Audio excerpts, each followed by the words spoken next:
Nobody ever gets rich when the interest rates are high because people can't borrow money. Is that what you meant? The stock market going down was the disruption? What other disruption were you alluding to? Look, you can't really watch the stock market. You have to do what's right. Nobody gets rich when interest rates are high, unless you're a bank, or the government, or a financial influencer selling you a course on how to get rich in a recession. But for regular people, yeah, high interest rates are like gravity for the stock market, except instead of pulling apples off trees, it pulls money out of your 401k.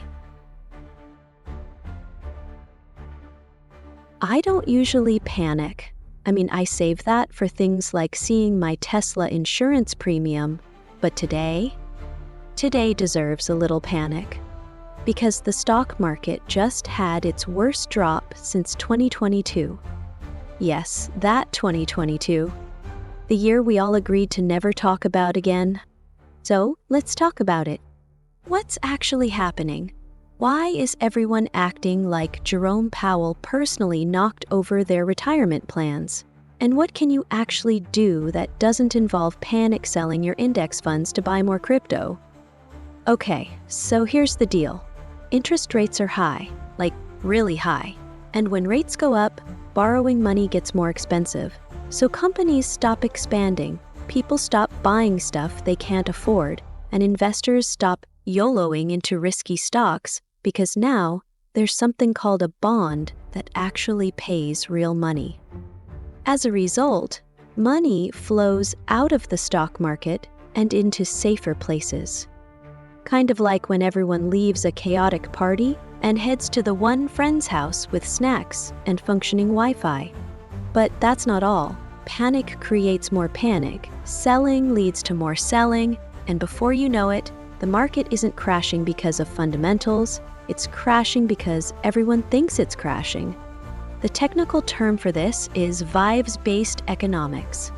Of course, this is where financial influencers come in. Suddenly your feed is full of people yelling, recession, or buy the dip, or worse, I've moved everything into gold and ammo. Honestly, some of these people treat the stock market like a casino and then act shocked when they lose chips. Newsflash, if your investment strategy includes Reddit polls and moon emojis, you might be part of the problem. Now look, I'm not here to give you financial advice. That would require a license, and a suit, and the ability to say, diversify, without gagging. But here's what I am going to say. Don't panic sell. That's what hedge funds want you to do. Don't pretend you can time the bottom. You can't. Nobody can. Not even that guy on TikTok with the Fibonacci tattoo. Do keep investing regularly if you can. Do hold on to cash if you're risk averse. But understand that inflation will eat it like a raccoon at a trash buffet. Look, the market's down. People are screaming. YouTube thumbnails are red again. But if you've got time, patience, and even a fraction of a plan, you're doing better than most. So, take a breath, mute the panic influencers, and maybe don't open your portfolio app for a few days. It's not ghosting if it's self-care. Drop a comment if you've survived a crash before, or if you just need to scream into the algorithm. Like and subscribe for more truth, sarcasm, and therapy. Because in this market, the only thing going up is our collective blood pressure.